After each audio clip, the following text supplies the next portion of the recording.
इमाम अब्दुल्ला याफ़ई रहमतुल्लाह फरमाते हैं कि सारा बगदाद हज़रत बिशर याफ़ी से मोहब्बत करता था, और सिर्फ इंसान नहीं, जानवर भी उनकी कदर करते थे। वो नंगे पांव चलते थे तो जानवर बगदाद की गलियों में गोबर नहीं करते कि रब करीम का बंदा जा रहा है। अल्लाह के वलियों की तो जानवर भी हया करते, वो गुजरते थे ना तो जानवर भी। बगदाद का एक ताजर था, जब अल्लाह ताला किसी को माल देता है ना तो वो बंदा सियाना भी जरा ज्यादा हो जाता है दूसरों से। उसकी सारा दिन ना मशवरे देने में उसका वक्त गुजरता है। उलमा को भी मशवरे देता है। वो कहता है इस मौजू से जुमा पढ़ाया करो, इसलिए कि आजकल इस मौजू की जरूरत है। चूंकि 50,000 जो देता है मस्जिद में साल के बाद, तो मैं कहता हूँ अक्सर कि तेरे पास पैसे ना होते तो फिर मैं पूछता तुझसे मशवरा कौन लेता है।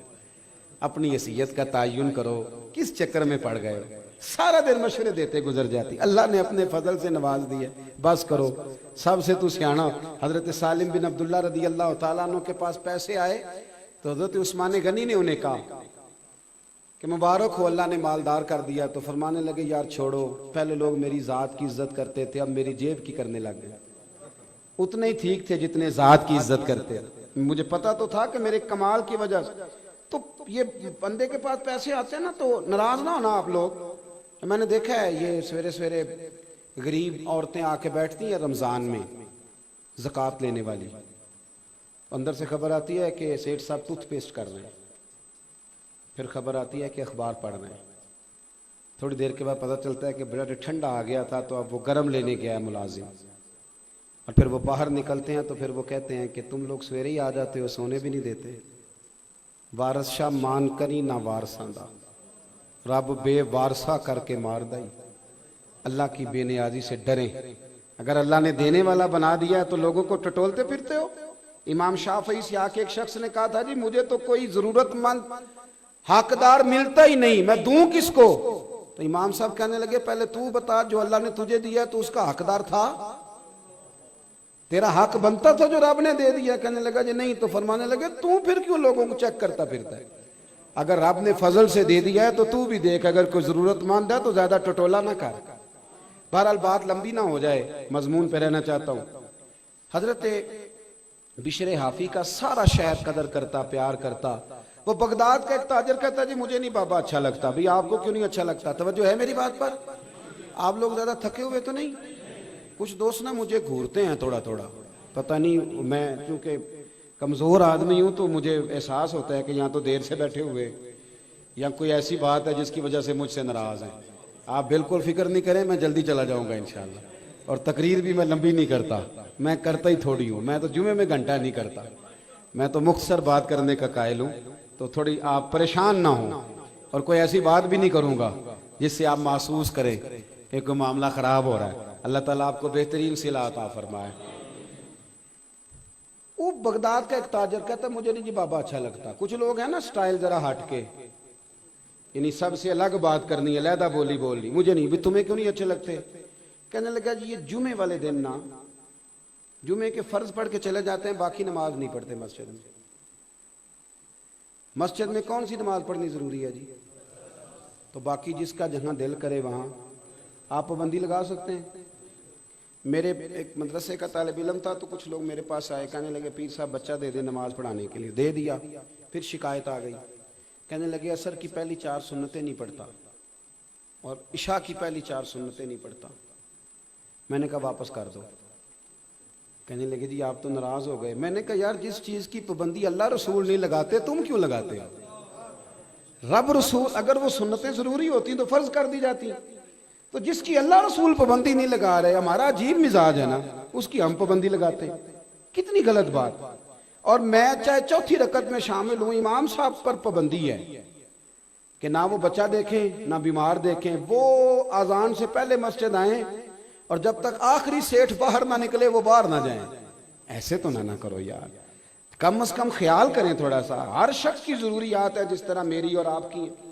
वो कहता जी ये फजर पढ़ के ना फर्ज जुमे वाले दिन चले जाते थे, बाकी नमाज नहीं, मुझे अच्छा नहीं लगता। एक दिन एक बंदे ने समझाया उस ताजर को कि यार तू इस इतनी सी बात पर एक बुजुर्ग पर तनकीद करता है। और हमारा मिजाज है 99 खूबियां होंगी, एक खामी होगी, पर हम खामी का जिक्र करेंगे। हालांकि इंसान है, एक खामी तो रहेगी, खामी का जिक्र करेंगे। एक दिन जब बड़ा समझाया तो वो ताजर कहता है मेरे दिल में ख्याल आया पता तो करूं बाबा जाता कहाँ है जुमे के फर्ज पढ़ के। कहते हैं हजरत के साथ मैंने जानबूझ के उनके साथ नमाज पढ़ी। जब वो फारिग हुए तो वो जल्दी से निकले, तो मैं भी थोड़ा चुप चुप के पीछे पीछे हुआ। बगदाद की एक दुकान से उन्होंने नान खरीदे। मैंने फिर बदगुमानी की, मैंने कहा ओहो पीर साहब को भूख ने सताया था, इसलिए सुन्नत भी छोड़ दी, नवाफिल भी छोड़ दी। फिर वो आगे गए तो उन्होंने कबाब, होटल से कबाब लिए, तो मैंने कहा इनकी उम्र देखो और जायके देखो। फिर बदगुमानी की। कहते हैं फिर वो जंगल की तरफ बढ़े, तो मैंने कहा मौलाना लोगों से, मुरीदों से छुप के खाएंगे। लेकिन कहते हैं थोड़ा सा सफर तय हुआ तो एक कच्चा मकान आया, बाहर से कुंडी लगी हुई।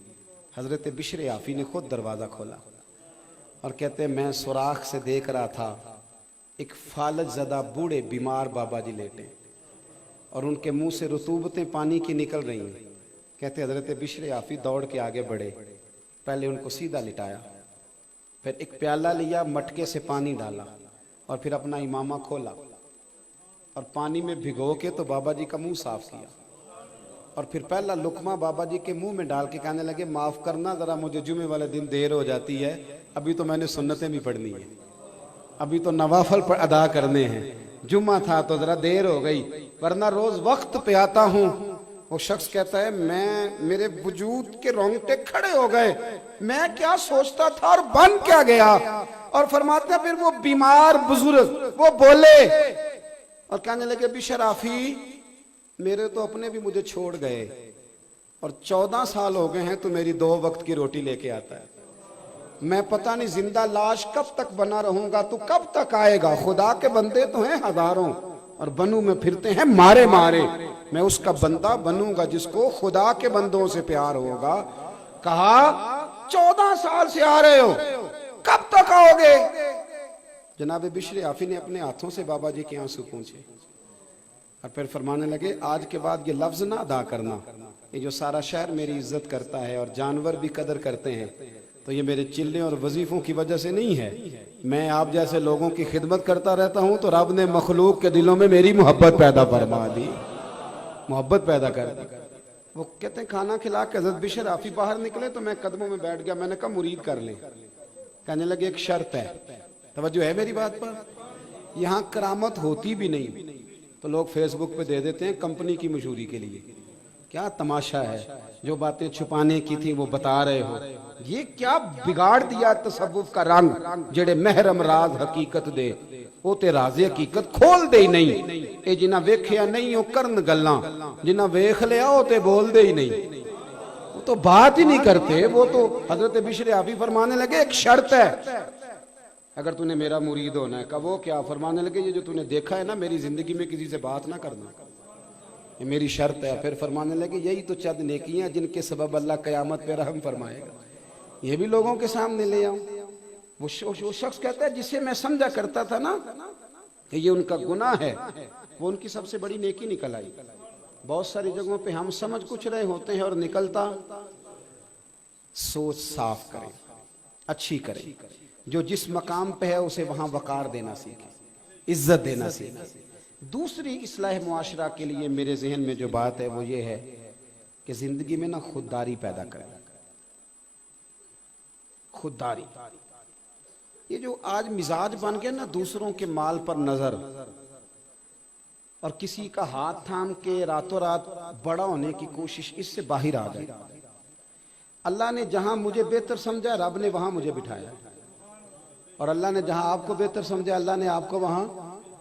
देखे ना इस महफिल में मेरी कारकर्दगी सिर्फ इतनी है कि मैं तकरीर कर रहा हूं, इस महफिल का सबसे बड़ा कारकुन वो है जिसने सबसे ज्यादा मेहनत की है, उसका एजाज सबसे ज्यादा है। वो इश्तिहार लगाने वालों को अक्सर स्टेज पर बैठने की जगह नहीं मिलती, हालांकि असल काम उन लोगों का होता है जो ये मेहनत करते हैं, जद्दोजहद। तो रब करीम ने जहां जिसको रखा है ना अल्लाह ने उसे वहीं पसंद किया है।